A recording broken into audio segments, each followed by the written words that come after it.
In the last two videos, I already alluded to Vue's reactivity system. The reactivity system is one of Vue's most distinctive features. The idea is simple. We define reactive data in the script using the ref API. The template can access them either through the mustache notation or v-bind. When the reactive data change, the template updates automatically. Reactivity is not new and not unique in Vue.js. The canonical example of reactivity that people usually show is an Excel spreadsheet. Here is an Excel spreadsheet. As you can see, a pie chart is generated based on the four numbers in column A, B, C, and D.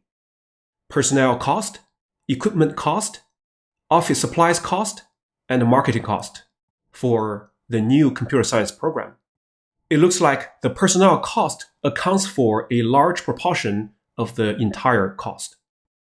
Let me change the personnel cost from 100,000 to, for example, 200,000.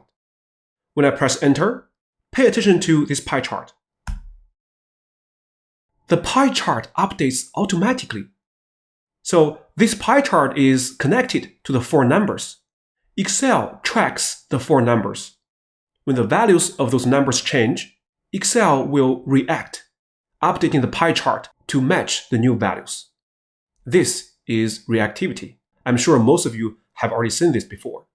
Next, let's go to VS Code, and I will show you some examples of Vue's reactivity system.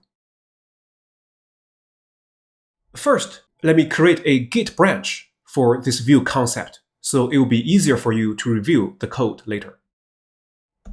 Git branch reactivity git switch reactivity. Okay, pay attention to the lower left corner of VS Code. Now we're on branch reactivity. Here is our starter code.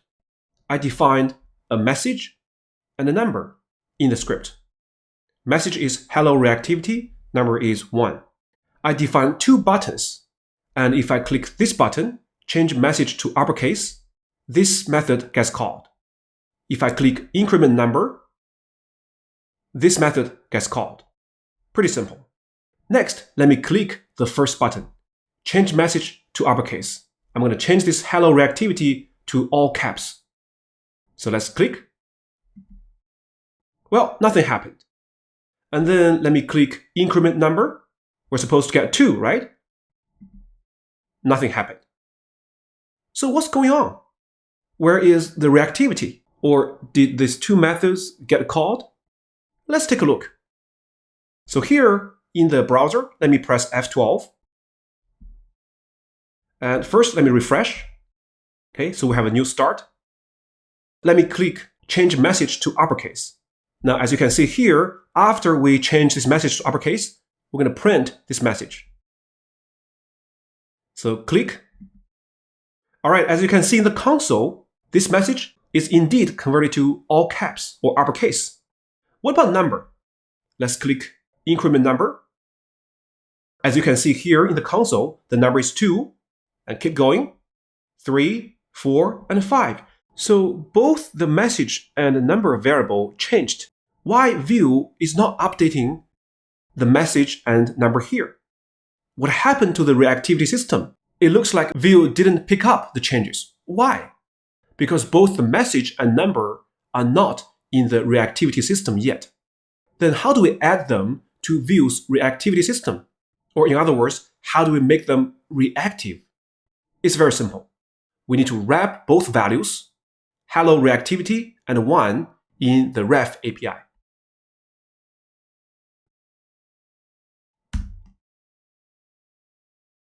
And put ref here. And apparently this is a method call, right? And same thing here.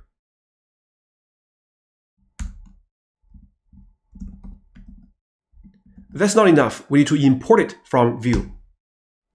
Import ref from Vue.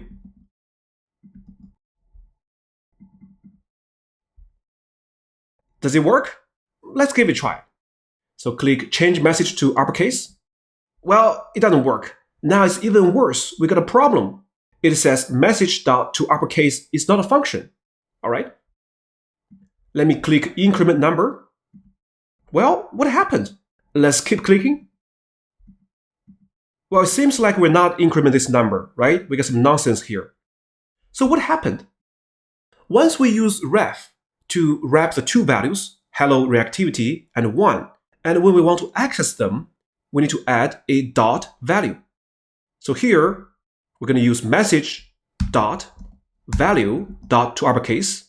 And once we convert this to uppercase, we're going to assign it back to message dot value. Okay. And so here, same thing. Number dot value. All right. Okay, so let me refresh. Let me comment out the two console log statements first. All right. Now this time, I'm going to click change message to uppercase. Now take a look at this part. All right, it works, right? Now let me increment number. 2, 3, 4, 5, 6. It works, great. Now let's talk more about this ref method. So take a look at line 14. The ref method takes the argument, a string hello reactivity, and returns it wrapped within a ref object with a dot value property. And the same thing for line 15. It wraps this 1 within a ref object with a dot value property. How do I know that? All right, so let's try to print the message. And also print this number.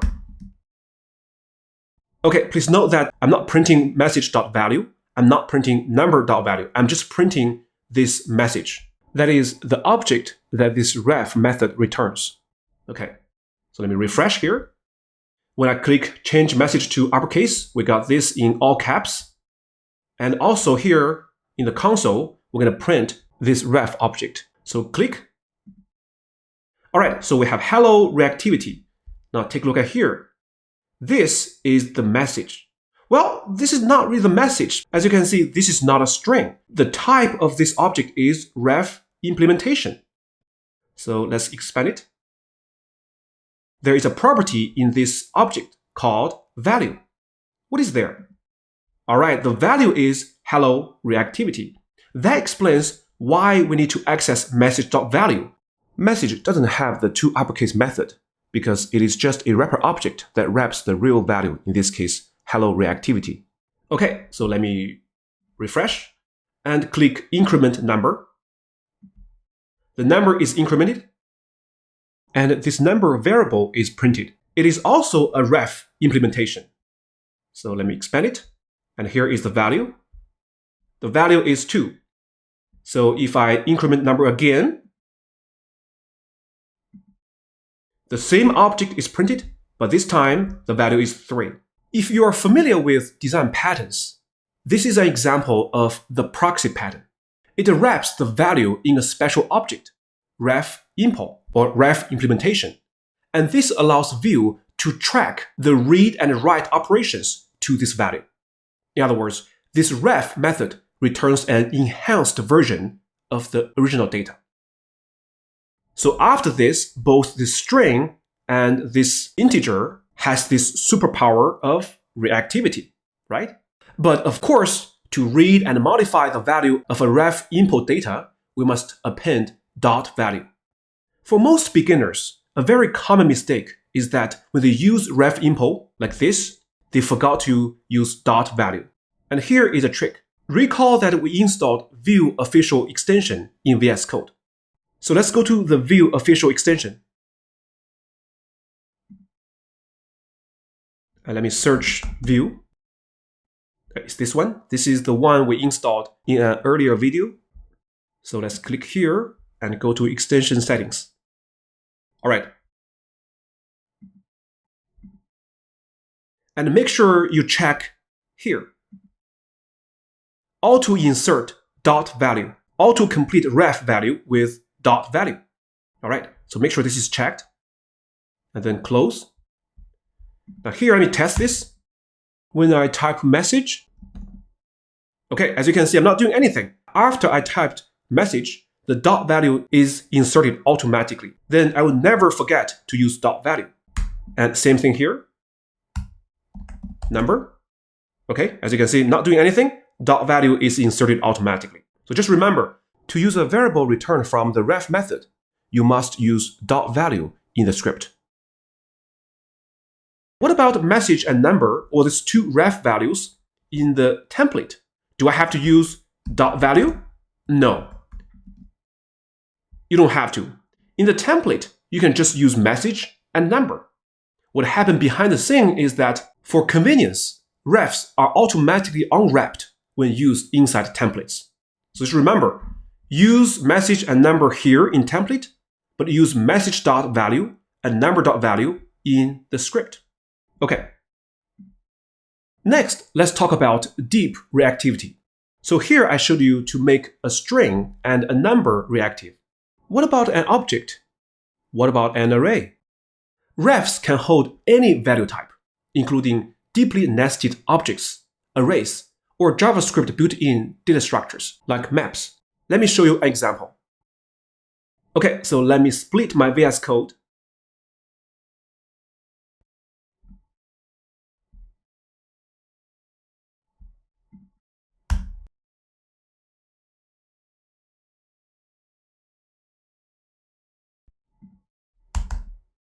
So here we're going to define a JavaScript object. Let wizard. It has ID, for example, 1001. Name, for example, Harry Potter. House, Gryffindor. Age, 17. It also has a wand, which is also an object. The first property of a wand is a core. So for example, this is phoenix feather. And also what kind of wood? For example, holy. So that's the wizard object. And let's wrap this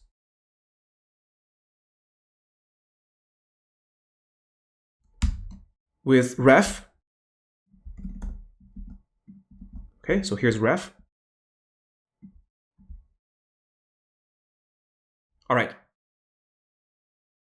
Then in here, let's create another card, div.card.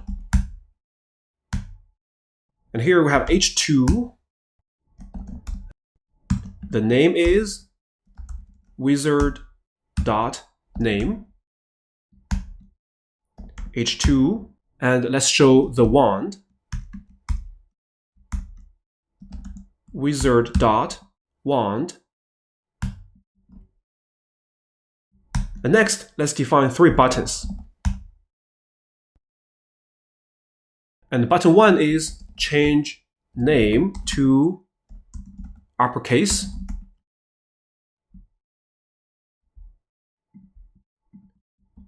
Let me copy, paste, and paste. The second one is change wand core. And here is change this entire wizard to a new wizard. Okay, so here, let me define the add click event. Add click change. Now they're different. The first one is change name to uppercase. This one is change wand core. This one is change wizard. And so down here, let's define the 3 methods. Function change name to uppercase. So first, we need to have access to the name of the wizard. So wizard, you see dot value, dot name. Okay, now here you don't need to use dot value anymore. There's no need to use dot value after name because name is a property of wizard. So wizard.value, .name, .age, .wand, they're all good. No need to put dot value. Is equal to wizard.value, .name, .to uppercase.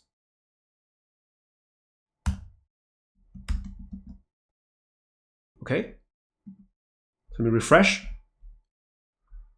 Now next, let's define change wand core. Function change wand core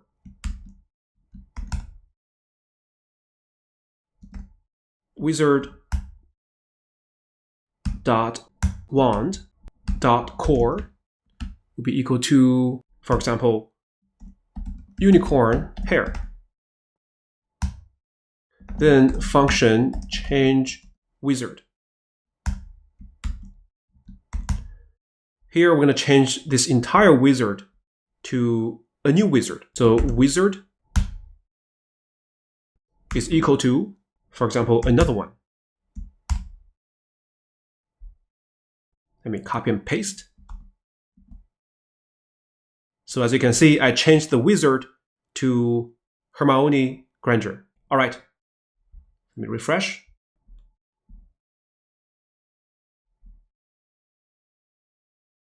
Now recall that I want to use this example to demo deep reactivity. That is, a ref will make its value deeply reactive. That means you can expect changes to be detected even when you mutate nested objects or arrays. I'm going to show you a demo for arrays later. So first, let's test change name to uppercase. So once I click this, now we have Harry Potter all in caps. Very good. Okay, let me refresh to come back. Next, I'm going to change the nested object in wizard. Recall that here, inside wizard, there is an internal object called wand, right? And this is the current wand. Core is phoenix feather, wood is holy. And when I click change wand core, now this one should be unicorn hair, right? Can Vue detect that? Of course. All right, so that's successful, very good. Now next, let me change wizard. So currently the wizard is Harry Potter, and this is the wand of Harry Potter. When I click this button, this method gets called. I'm going to change it to Hermione Granger. So click change. Okay, we have a brand new wizard.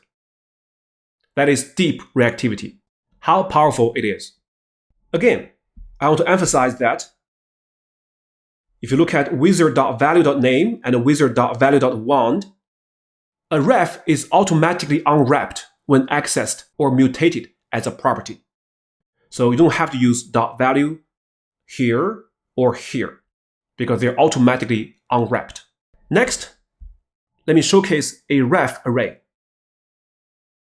So down here, let me create a wizards, and this is an array. I'm going to use ref to wrap it, brackets, Harry, Hermione, and Ron. Let's create a third div.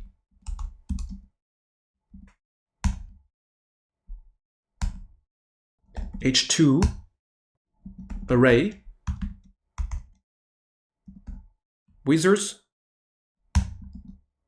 Okay, as you can see here, we have the array.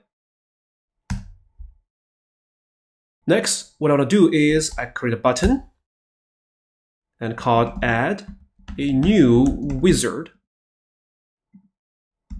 at click. Now this time I do not want to define a function, so I can mutate this ref array using an inline handler. So wizards dot push, for example, Draco. Okay. So let Draco join Harry and his friends. All right, refresh. Okay, no error here. So when I click add new wizard, we're going to push Draco to this array. Once this array is changed, it will update this mustache notation. So let's see if it works. Okay, it works. Well, if I click again, Draco is added again, and so on and so forth. Next, let's apply what we just learned to our Hogwarts shopping cart project. All right, it's Hogwarts shopping cart time again. Recall that in the script, we defined 3 variables: username, shopping cart items, which is an array, and also hide details. Now you should understand why I use ref for this boolean value false. Recall that these hide details will control whether we show the order summary details or not. So for example, here, if I click hide details, so now hide details is true. When I click this button again, the variable hide details is now false. We're also going to make the shopping cart items reactive. So here, I'm going to select all of them and wrap it with the ref method. For now, we cannot test this because the minus button and the plus button and also this input box, they don't work. But there's one way that I can show you that by modifying the value here. Let me expand it. For example, by modifying this quantity of the first cart item, the template will update. How? Let me introduce Vue DevTools. This is Vue DevTools website. Vue DevTools is a browser extension. It provides a powerful UI to inspect and debug a Vue application in real time, making the development and debugging process interactive and more efficient. So it improves our productivity. It has many useful features like state inspection, component tree visualization, event tracking, performance profiling, routing visualization, and so on. Don't worry, we'll cover them in future videos. But first, let's install it on the browser. As you can see, Vue DevTools provide extensions for the major browsers like Chrome, Firefox, Edge, and even a standalone Vue DevTools app.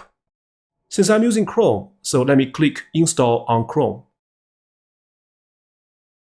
This leads me to the Chrome Web Store. As you can see, I've already installed this extension. So please go ahead and install it in your Chrome browser. Next, I will show you how to use it to inspect the reactive data in the application. Now we have Vue DevTools extension installed in Chrome. Let's press F12.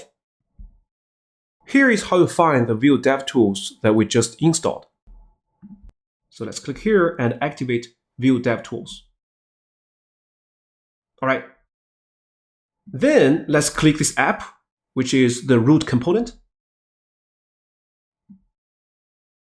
All right, so here it shows all the data we defined in the script. We have username, and this is just a regular data because we don't have ref right here. Shopping cart items, which is array, it is also ref because we have ref right here. Hide details, which is also ref. Okay.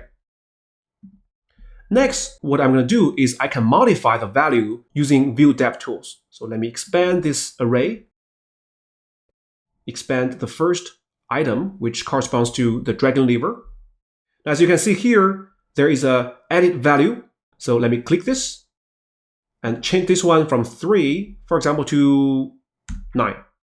Now when I press enter, pay attention to this input box here. So when I press enter, as you can see, the template updates from 3 to 9. So very good. What about product name? So dragon liver, maybe I change it to dragon liver 123 and press enter. And now we have a new name for the first cart item. Okay, so let's refresh and come back.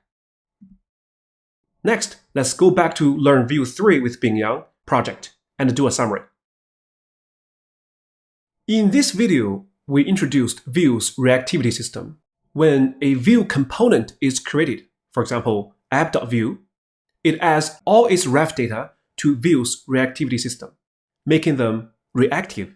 When the reactive data change, the HTML in the template will react, updating to match the new values. This system makes it easy to build dynamic web applications where changes in the application state are immediately reflected in the UI without explicit DOM manipulation. I added some comments and formatted the code in app.vue. Now let's push the branch to GitHub. Git add, git commit, reactivity system, git push,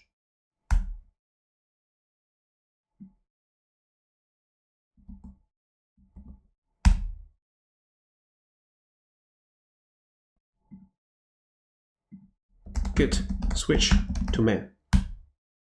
Okay. I hope now you have a good understanding of Vue's reactivity system.